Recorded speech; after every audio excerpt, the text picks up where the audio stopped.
మనందరికి తండ్రి అయిన దేవదేవునికి ఆయన కుమారుడైన యేసుక్రీస్తు ద్వారా వేలాది స్తుతులు స్తోత్రాలు చెల్లించుకుందాం.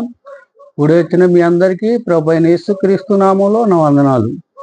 ఈ దినాన్ని మంచి వాక్యం ద్వారా దేవుడు మనతో మాట్లాడి ఉన్నాడు కాబట్టి మనం అందరం వాక్యం వినడానికి సిద్ధపాటు కలిగి ఉందాం. ముందుగా కళ్ళు మూసుకున్నట్లయితే ప్రార్థన చేసుకుందాం. మహాపరిశుద్ధుడు, ప్రేమ నమ్మకం కలిగిన మా ప్రియ పరలోక తండ్రి, ఘనమైన నామానికి వేలాది స్తుతులు స్తోత్రాలు చెల్లించుకుంటున్నాం ప్రభా. మరి చిన్న మందగా కూడి ఉన్నాం ప్రభా. నీ యొక్క జ్ఞాన సంగతులు తెలుసుకోవాలని నీ యొక్క పాద సన్నిధికి వచ్చాం ప్రభా. మరి మీ విలువైన సంగతులు మీ యొక్క పరిశుద్ధాత్మ ద్వారా మాకు వినిపించండి ప్రభా. వినగల చెవులు, గ్రహింపగల మనసు మాకు అందరూ దయచేయండి ప్రభా. మరి చెప్పుచుండగానైనా సమయోచితమైన జ్ఞానాన్ని నాకు దయచేయండి ప్రభా. ఈ యొక్క ప్రార్థన మీ ప్రియ కుమారుడైన మా ప్రభు అయిన యేసుక్రీస్తు నామములో ప్రార్థించి అడిగి వేడుకుంటున్నాం తండ్రి, ఆమేన్. నేటి క్రైస్తవ సమాజంలో మనిషి యొక్క పుట్టుక విషయంలో చాలా గందరగోళ పరిస్థితి ఏర్పడ్డది. దానికి గల కారణం ఏంటంటే మనిషి పుట్టుకలో పాపం ఉన్నదని చెప్పుకోవడం. కొంతమంది జన్మ పాపం ఉందని బోధిస్తున్నారు, వింటున్నారు. కొంతమంది విశ్వాసులు కూడా అదే సత్యమని అనుకుంటున్నారు. మరి నిజంగా దేవుడు మనల్ని పుట్టుకతోనే పాపులుగా పుట్టించాడా అన్న విషయం మరి తన గ్రంథమైన బైబిల్ నుంచి మనం లేఖనాల ద్వారా తెలుసుకుందాం.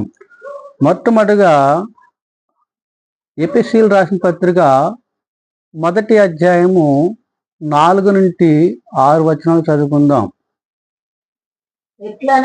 ఎట్లనగా తన ప్రియుని యందు తాను ఉచితముగా మనకు అనుగ్రహించిన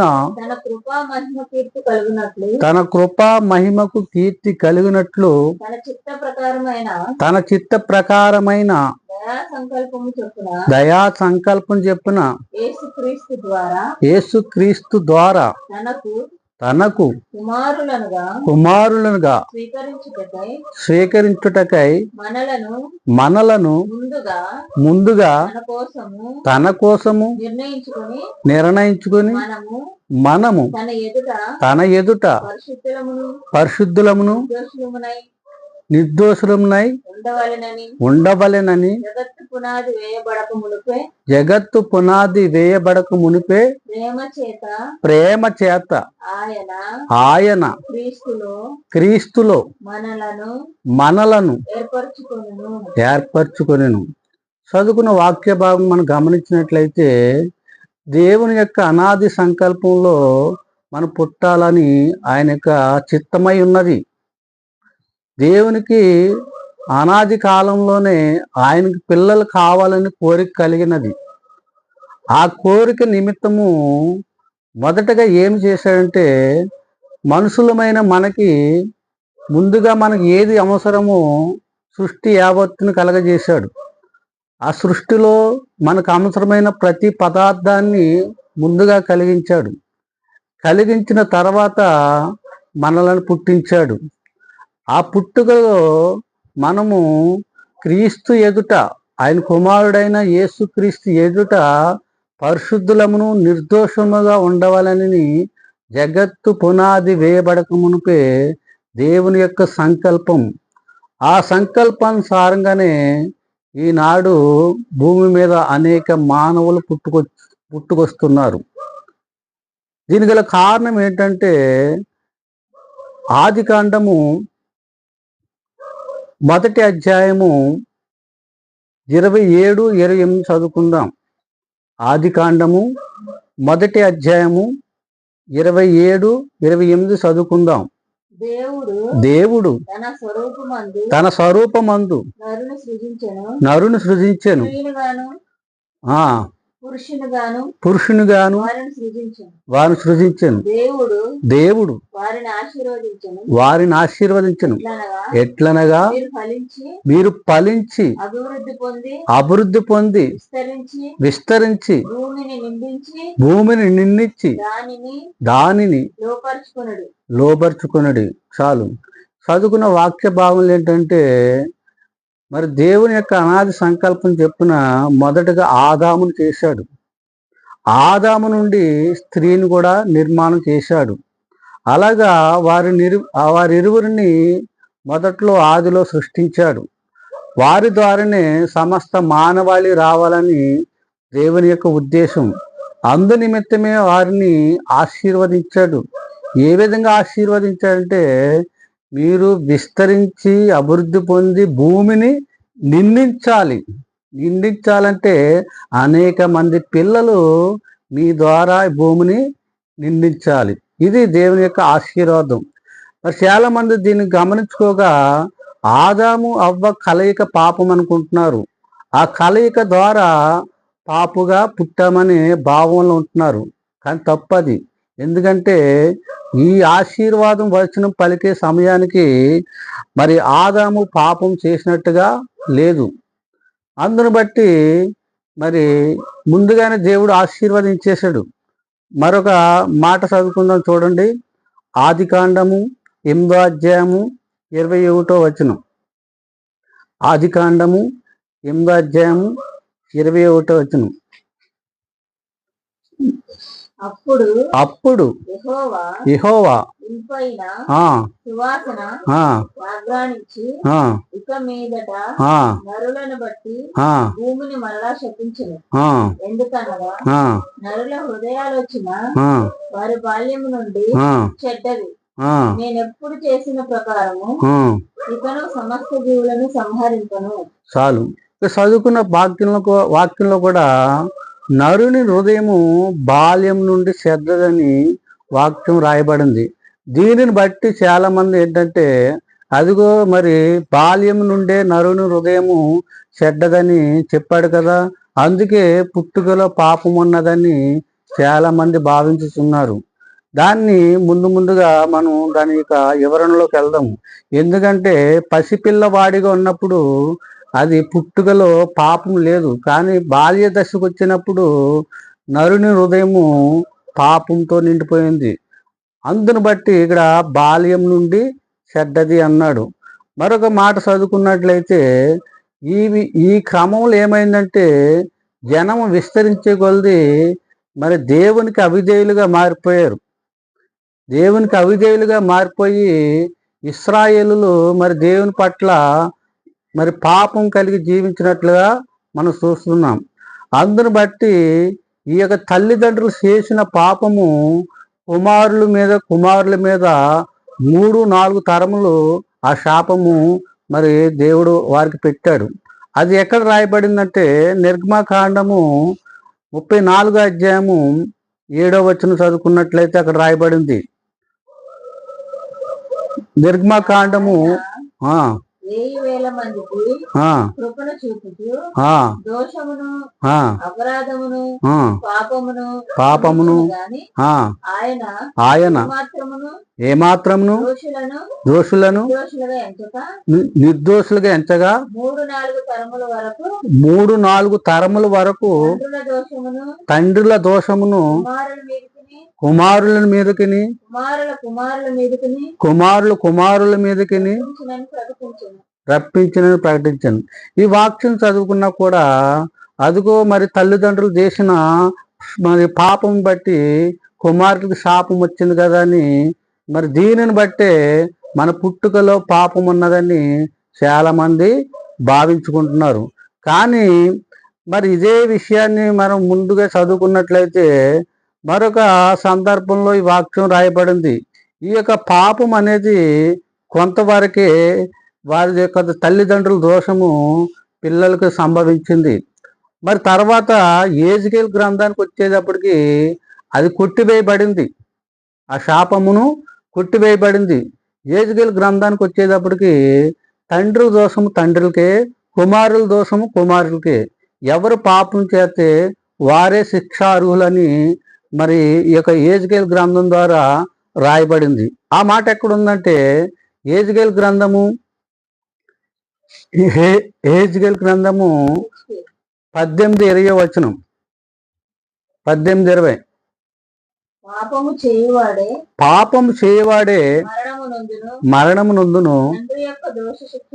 తండ్రి యొక్క దోష శిక్షను కుమారులు మోయటలేదని కుమారుల దోష శిక్షను తండ్రి మోయడు. నీతిపరుని నీతి ఆ నీతిపరునికే చాలు. చదువుకున్న వాక్య భాగంలో ఏంటంటే, ఒకవేళ తండ్రి ఏదైనా పాపం చేసినట్లయితే, ఏదైనా నేరం చేసినట్లయితే, ఆ నేరాన్ని బట్టి తండ్రికి శిక్ష తప్ప తండ్రి చేసిన దానిని కుమారుడి మీద మోపుటలేదు. అలాగనే కుమారుడు చేసిన పాపం బట్టి, కుమారుడు చేసిన దోషాన్ని బట్టి, ఆ యొక్క తప్పును బట్టి కుమారుడు చేసిన పాపాన్ని తండ్రి మీద మోయటలేదు. ఎవరి నీతి వారిదే, ఎవరి పాపం వారిదే, ఎవరి శిక్ష వారిదే అన్నట్టుగా రాయబడింది. మరొక సందర్భంలో పాపం గురించి రాయబడింది. అది ఎక్కడ రాయబడిందంటే చూడండి, అందరు బైబిల్ తెరిచినట్లయితే దావీదు రాసిన కీర్తనలు 51వ అధ్యాయము, దావీదు రాసిన కీర్తనలు 51వ అధ్యాయము 5వ వచనం. నేను పాపములో పుట్టినవాడను, పాపములోనే నా తల్లి నన్ను గర్భంలో ధరించెను. ఈ వాక్యాన్ని మనం గమనించినట్లయితే ఇక్కడ దావీదు గారు అంటున్న మాట ఏంటంటే, పాపములో, ఈ మాట చాలా జాగ్రత్తగా వినాలి. పాపములో వేరు, పాపముతో వేరు. పాపముతో అంటే పుట్టుకే పాపము, కానీ పాపములు అంటే పుట్టుక పాపం కాదు. ఎందుకు ఈ మాట రాయించాడంటే, ఆనాటికే మరి దావీదు గారు తన తల్లి గర్భంలో పడినప్పుడే లోకమంతా పాపముతో నిండిపోయి ఉన్నది. అందుని బట్టి అక్కడ పాపములు అని మరి రాయబడింది. గమనించుకోవాలి, లోకి తోకి చాలా డిఫరెంట్ ఉంది. ఈ యొక్క లోకి తోకిని బట్టి చాలా మంది అపార్థం చేసుకుంటున్నారు. మరి ఇదే విషయాన్ని మరి తేటతల్లమర్చింది ఎక్కడంటే, రోమీలు రాసిన పత్రిక 5వ అధ్యాయము 12వ వచనం. రోమీలు రాసిన పత్రిక 5వ అధ్యాయం 12వ వచనం చదువు. ఒక మనిషిని ద్వారా పాపము ద్వారా మరణమును లోకములో ఎలాగు ప్రవేశించునో అలాగుననే మనుషులందరూ పాపం చేసినందున మరణము అందరికీ సంప్రాప్తమాయను. చదువుకున్న వాక్య భాగంలో చూసుకున్నట్లయితే, ఒక మనుషుని ద్వారా లోకంలో పాపము ప్రవేశించింది. ఎవరు ఆ మనుషుడు అంటే ఆదామే. ఆదాము మొట్టమొదటిగా నీతిమంతుడిగానే చేశాడు. ఆదాముని ఒక మట్టి బొమ్మగా చేసి దేవుడు తన నాసిక రంధ్రములో జీవవాయువు ఊదగా నరుడు జీవాత్మాయను. నరుడు ఏమయ్యాడు? జీవాత్మాయను, జీవించే ఆత్మ. ఇక్కడ ఆత్మ వేరు, శరీరం వేరు. ఇక్కడ ఆదాములో మొట్టమొదటిగా దేవుని ఆత్మ ప్రవేశించింది. అది పరిశుద్ధంగానే ప్రవేశించింది, నిర్దోషంగానే ప్రవేశించింది, కల్మషం లేని దానిగానే ప్రవేశించింది. ఎందుకంటే మన దేవుడు పరిశుద్ధుడు, యథార్థవంతుడు, న్యాయవంతుడు, నీతిమంతుడు, పాపం లేనివాడు. ఈ విషయం గమనించుకోవాలి. ఇలాగ ఆలోచించుకున్నట్లయితే మనిషి యొక్క జన్మలో పాపం లేదు. చాలా మంది సత్యాన్ని గమనించుకోవాలి. మరొక మాట జ్ఞాపం చేసుకుందాం. అలాగనుకుంటే దావీదు బెత్షెబారు మరి వాళ్ళు అక్రమంగా కలుసుకున్నారు. వారు చట్ట ప్రకారంగా, న్యాయ ప్రకారంగా భార్య భర్తలు కాదు అది. కానీ వారిరువురు చేసిన పాపాన్ని బట్టి మరి సొలొమోను పుట్టాడు. మరి సొలొమోను పుట్టుకలో పాపం లేదు.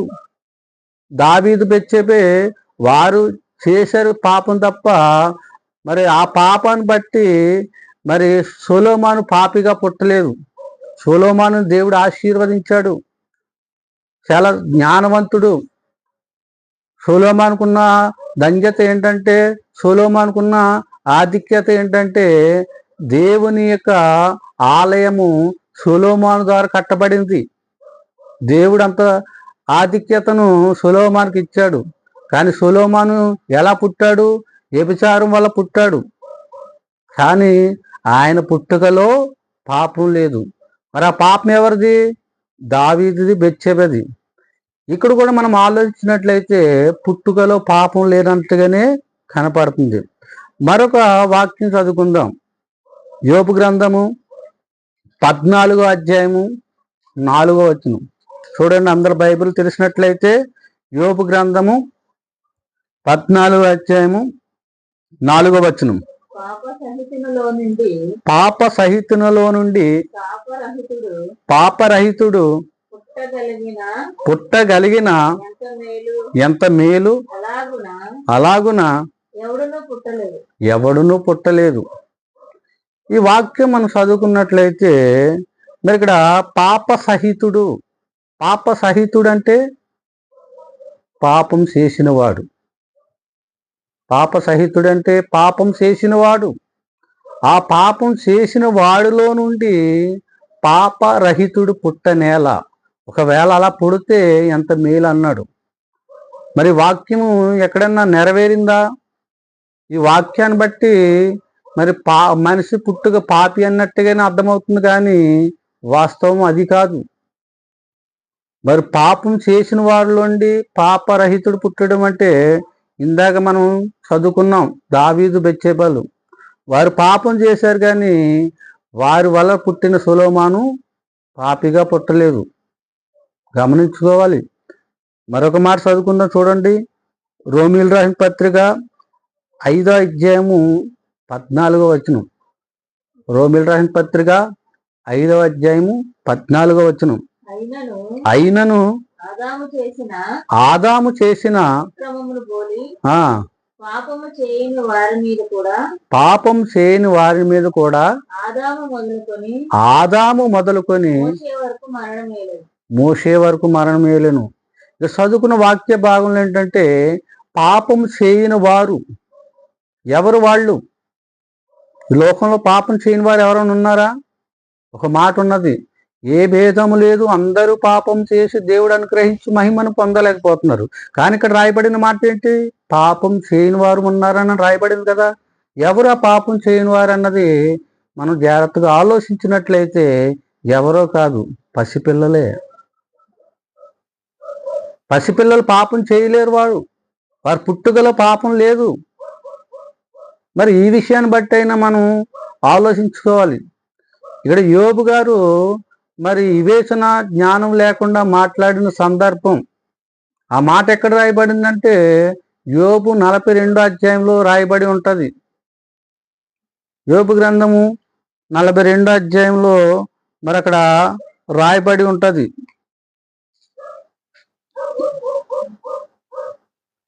అక్కడ రాయబడి ఉంటుంది, చూడండి. యోబు గ్రంథము 42వ అధ్యాయము 3వ వచనం. 42:3.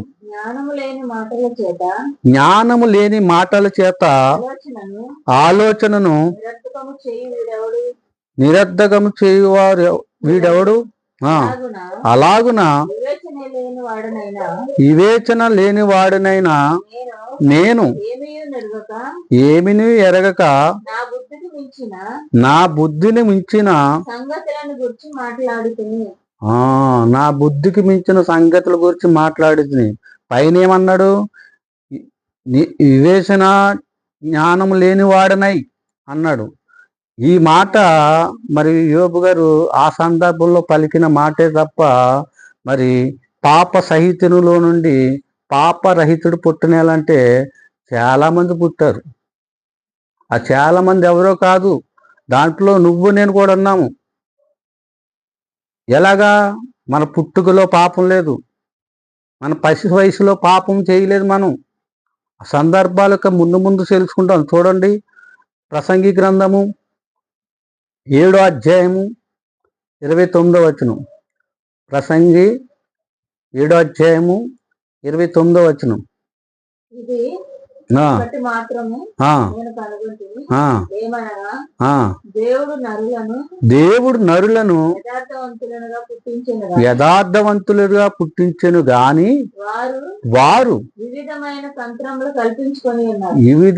తంత్రములు కల్పించుకొని పాపులుగా మారిపోయారు.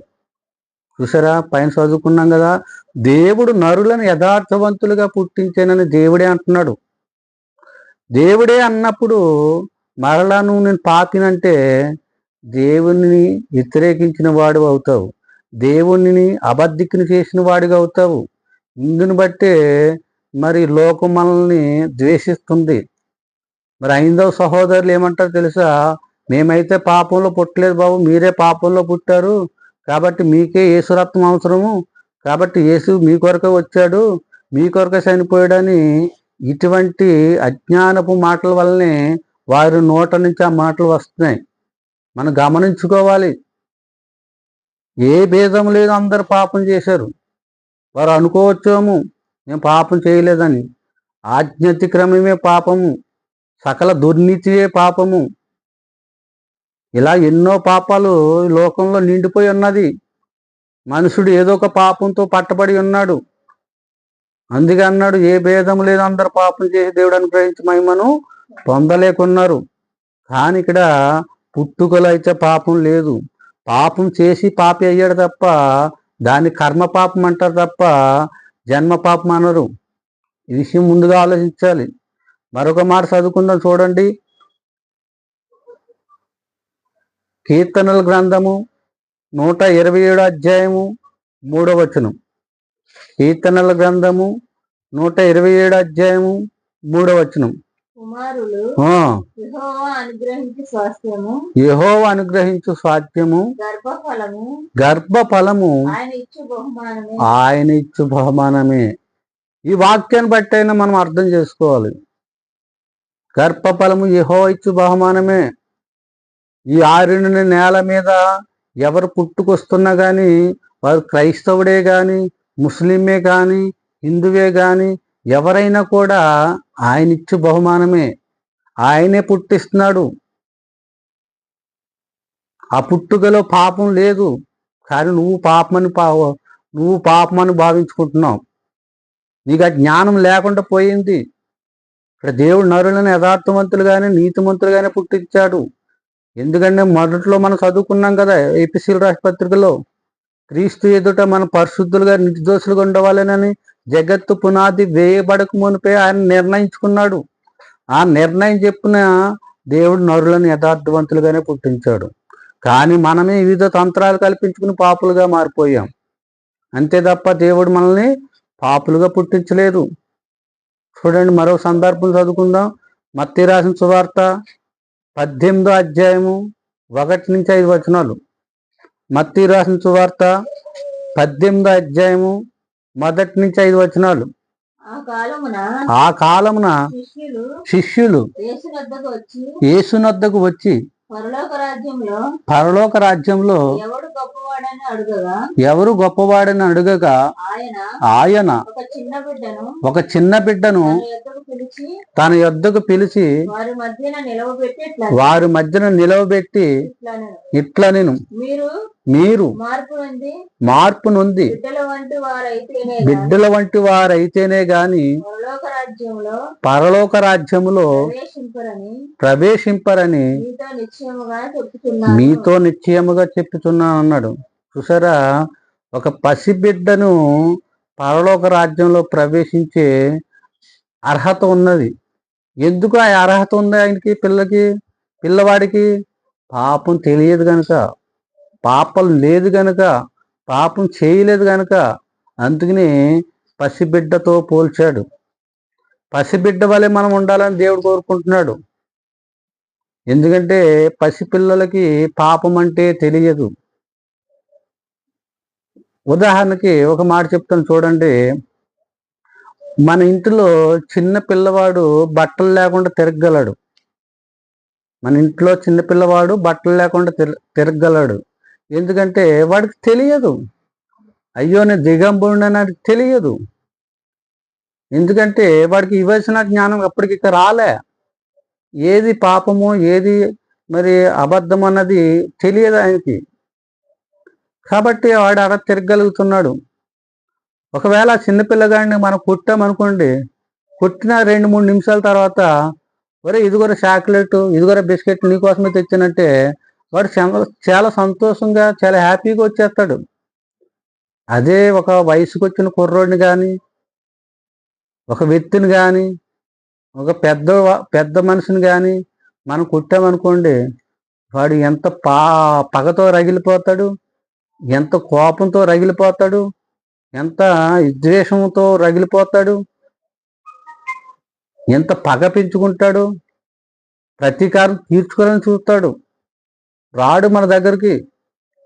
చూసారా చిన్న బిడ్డకిని మరి పెద్దవాడికి ఎంత ఆ యొక్క సందర్భంలో ఎంత వ్యత్యాసం ఉన్నదో. అందు నిమిత్తమే పసిపిల్లలో పాపం లేదు, పసిపిల్లల పుట్టుకలో పాపం లేదన్నది ఇక స్పష్టంగా అర్థమవుతుంది. మరొక మాట చదువుకుందాం చూడండి. యోహాను రాసిన సువార్త 1వ అధ్యాయము, యోహాను రాసిన సువార్త 9వ అధ్యాయము 1 నుంచి 3 వచనాలు. ఇక్కడ పుట్టు గుడ్డువాడి గురించి రాయబడింది. 9వ అధ్యాయం. ఆయన మార్గమున పోవుచుండగా పుట్టు గుడ్డువాడైన ఒక మనుషుడు కనబడెను. ఆయన శిష్యులు బోధకుడా వీడు గుడ్డువాడై పుట్టుటకు ఎవడు పాపము చేసెను, వీడు కన్నవారా ఆయనను అడగగా యేసు వీడైనను వీడు కన్నవారైనను పాపం చేయలేదు గాని దేవుని క్రియలు దీని యందు ప్రత్యక్షపరచబడుటకై వీడు గుడ్డివాడిగా పుట్టెను. చూసారా, ఇక్కడ కూడా స్పష్టంగా చెప్పబడింది. ఒక పుట్టుకతో గుడ్డివాడు ఉన్నాడు.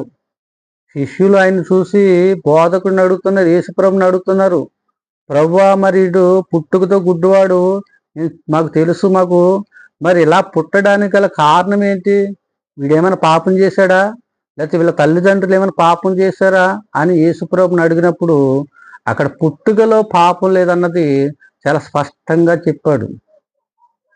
ఇన్ని ఆధారాలు చూపిస్తున్నా కూడా నేటి క్రైస్తవ సమాజంలో మేము ఇంకా పాపంలోనే పుట్టామని భావించుకోవడం అది ఎంత మాత్రము తగినది కాదు. ఒకవేళ నువ్వు అలా అనుకుంటే కనుక అది పరిశుద్ధాత్మకి వ్యతిరేకమైనది. అలా పరిశుద్ధాత్మను తిరస్కరించినట్లయితే ఈ యుగమందైనను రాబో యుగమందైనను క్షమాపణ లేదు. గమనించుకోవాలి. మరొక మాట ఏం రాయబడింది తెలుసా? హెబ్రీయులకు రాసిన పత్రిక 13వ అధ్యాయము 4వ వచనం చదవవసరం లేదు. వివాహము అన్ని విషయములలో ఘనమైనది. ఎందుకు అన్ని విషయములలో ఘనమైనది? దేవుని యొక్క సంకల్పం నెరవేరాలంటే ఒక స్త్రీ పురుషుడు వివాహం జరిగించుకోవాలి. ఆ వివాహ వ్యవస్థని దేవుడే మొదటగా స్థాపించాడు. ఆ యొక్క వివాహ వ్యవస్థ ద్వారా ఒక కుటుంబము ఏర్పడుతుంది. ఆ కుటుంబం నుంచే మరి అనేక మంది పిల్లలు పుట్టుకొస్తూ ఉంటారు. అందును బట్టే వివాహం అన్ని విషయములలో ఘనమైనదిగా ఎంచబడింది. ఇన్ని సత్యాలు చెప్పినా కూడా ఇంకా నువ్వు అదే భావంతో ఉంటే గనక, ఒకవేళ దేవుడే మనం పాపిగా పుట్టించి ఉంటే గనక మనం ఏదైనా పాపం చేస్తే ఆ నేరం దేవునిది అవుతుంది. గమనించుకోవాలి మీరు. మనం ఏదైనా పాపం చేస్తే గనక ఆ పాపం దేవునికే అవుతుంది, దేవుడు చేసినట్టే అవుతుంది. ఎందుకంటే మనం పుట్టించిన వాడు ఆయనే కదా. మనం పాపంగా పుట్టించినప్పుడు ఆ పాపం ఆయనది అవుతుంది. మరి ఉదాహరణకు మాట చెప్తాను చూడండి. ఎవరన్నా ఏదైనా మర్డర్ కేసులో దొరికేశారనుకోండి, లేకపోతే ఎవడన్నా ఏదైనా దొంగతనంలో దొరికేశాడు అనుకోండి, లేకపోతే ఎవడన్నా ఒక వ్యభిచారంలో దొరికేశాడు అనుకోండి, చట్టం అడుగుతుంది, ఏరా బాబు ఎందుకు పాడు పని చేసామన్నప్పుడు వాడు నేను కాదు సార్ నన్ను పలానా వాళ్ళు చేయమంటే చేశాను అన్నాడు అనుకోండి, ఇప్పుడు చేసినోడి కన్నా చేయించినోడికే నేరం ఎక్కువవుతుంది, చేసినోడి కన్నా చేయించినోడికే శిక్ష ఎక్కువ పడుతుంది. మరి దీన్ని బట్టి ఆలోచించినట్లయితే ఒకవేళ దేవుడే మనల్ని పాపులుగా పుట్టించుంటే గనక మరి ఆ పాపం ఆ నేరం దేవుడిదే అవుతుంది. మరి అలా దేవుడు మనం అబద్ధికుని చేసేస్తామా? క్రైస్తవ సమాజం ఆలోచించుకోవాలి. మనం ఎంత అజ్ఞానంతో ఉంటున్నామంటే, ఎంత అవివేకంతో ఉంటున్నామంటే దేవుణ్ణి అబద్ధికుని చేసేస్తున్నాం ఈ విషయంలో. ఎంత పాపం అది! ఒకవేళ ఆయన పాపంతోనే మనం పుట్టుంటే కనుక మనం ఈ రకంగా దేవుని దగ్గరికి మనం వెళ్ళవలసిన పని లేదు, బైబిల్ చదువుకోవాల్సిన పని లేదు, ఆయన మాటలు వినవలసిన అవసరం లేదు, ప్రార్థన చేసుకోవాల్సిన అవసరం లేదు. ఎందుకంటే పాపులుగా ఒకవేళ దేవుడే మనం పాపులుగా పుట్టించుంటే గనక మరలా మనం పరిశుద్ధులుగా చేసుకుని ఆ యొక్క సందర్భం ఆయనే చూసుకోవాలి తప్ప మన చేతుల్లో ఏమి లేదు. దీన్ని బట్టి ఆలోచించుకోవాలి. మనం పాపులుగా పుట్టించలేదు, దేవుడు యథార్థవంతులుగానే పుట్టించాడు. ఇలాగ యథార్థవంతులుగా పుట్టించిన మనము వివిధ తంత్రాలను కల్పించుకుని పాపులుగా మారిపోయి దేవునికి దూరం అయిపోయాం. అందుని బట్టి దేవుడు ఏం చేశాడంటే ఆయన మన మీద ప్రేమ పోక ఆయన కుమారుడైన యేసుక్రీస్తుని లోకాన్ని పంపించి మరి నీవు నేను పొందవలసిన శిక్ష ఆయన పొందాడు. ఆయన ఈ లోకంలో వచ్చాడు, ఈ లోకంలో పుట్టాడు. ఏ విధంగా పుట్టాడంటే ఆయన పుట్టుకలో కూడా పాపం లేదు. ఆయన చూపులో కానీ, ఆయన ప్రవర్తనలో కానీ, తలంపుల్లో కానీ, ఆయన ఉద్దేశాల్లో కానీ, ఆయన ఊహల్లో కానీ, ఆయన నడవడికలో కానీ మరి ఎటువంటి పాపం లేదు. ఆయన మంచి యవ్వన కాలంలో ఉన్నాడు యేసుప్రభు వారు. 33.5 సంవత్సరాలు అంటే మంచి మంచి యవ్వన వయసు అది. ఆ వయసులో మరి మరి ఎంతో పాపం చేసే అవకాశం ఉంటుంది. కానీ యేసుప్రభు ఎక్కడా పాపం చేయలేదు, పాపాన్ని జయించాడు ఆయన. మరి యేసుక్రీస్తు కానిన కాలంలో నాలో పాపం ఉన్నదని మీలో ఎవరైనా స్థాపించగలరని ఆనాడే శవాలు విసిరాడు. నిజంగా మాట అన్నది వన్ అండ్ ఓన్లీ యేసుక్రీస్తు తప్ప ఈ ప్రపంచంలో ఎవడింతవరకు ఆ మాట అనలేదు. నేను పరిశుద్ధుని కనుక మీరును పరిశుద్ధులై ఉండుడి. ఈ మాట ఇంతవరకు ఎవరు అనలేకపోయారు. ఎవరు పాపాన్ని జయించిన వాళ్ళు లేరు, ఎవరు మరణాన్ని జయించిన వాళ్ళు లేరు. అది ఒక్క యేసుక్రీస్తే. ఇప్పుడు మనం పాపులుగా ఉన్న మనము మరలా దేవుని దగ్గరకు చేరాలంటే మరి యేసుక్రీస్తుని విశ్వసించాలి, యేసుక్రీస్తుని నమ్మాలి, వినుట వలన విశ్వాసం కలగాలి, అది క్రీస్తుని గూర్చిన మాట వలనే కలగాలి. అలా కలిగిన నాడే మన యొక్క పాపములు క్షమించబడతాయి. మరలా మనం నీతిమంతులుగా ఎంచబడతాం, మరలా మనం పరిశుద్ధులుగా ఎంచబడతాం, మరలా దేవునితో సహవాసం కలిగి ఉందాం, మరలా యొక్క జీవాన్ని సంపాదించుకునే వాళ్ళం అవుతాము. అలాగా ఆ యొక్క జీవాలను సంపాదించుకోవాలంటే యేసుక్రీస్తు ఒకటే దిక్కు. అందుకే యేసుప్రభు వారు అన్నారు, నేనే మార్గమును సత్యమును జీవమును, నా ద్వారా తప్ప ఎవడును తండ్రి యొద్దకు రాడు. మరొక మాట రాయబడింది, మొదటి యోహాను రాసిన సువార్త 1వ అధ్యాయంలో 7వ వచనంలో రాయబడింది. ఏమన్నమాట? యేసు రక్తము ప్రతి పాపము నుండి మనలను పవిత్రులుగా చేయును. ఈ లోకంలో మనల్ని పాపాన్నించి విడుదల చేసేది, మన పాపాలను క్షమించేది, మనల్ని రక్షించేది వన్ అండ్ ఓన్లీ ఒక్క యేసుక్రీస్తు తప్ప ఈ లోకంలో ఎవరూ లేరు. పాపాన్ని జయించింది ఆయనే, మరణాన్ని జయించింది ఆయనే, మరణపు ముళ్ళు ఎరగొట్టింది కూడా ఆయనే. ఆయన ద్వారానే మరలా తిరిగి మనం పరిశుద్ధులుగా మార్చబడతాం. కాబట్టి గమనించుకోవాలి, మన పుట్టుకలో పాపం లేదు. విన్న ఈ వాక్యాన్ని బట్టి మన యొక్క జీవితాలు సరి చేసుకుంటూ ఆయన యందు భయభక్తులు కలిగి మరి ఆయన సంతోషపెట్టే పెట్టులుగా ఉంటుటకు మరి ఇంతటితో మరి మాటలు ముగిస్తున్నా. అందరికీ గాడ్ బ్లెస్ యూ.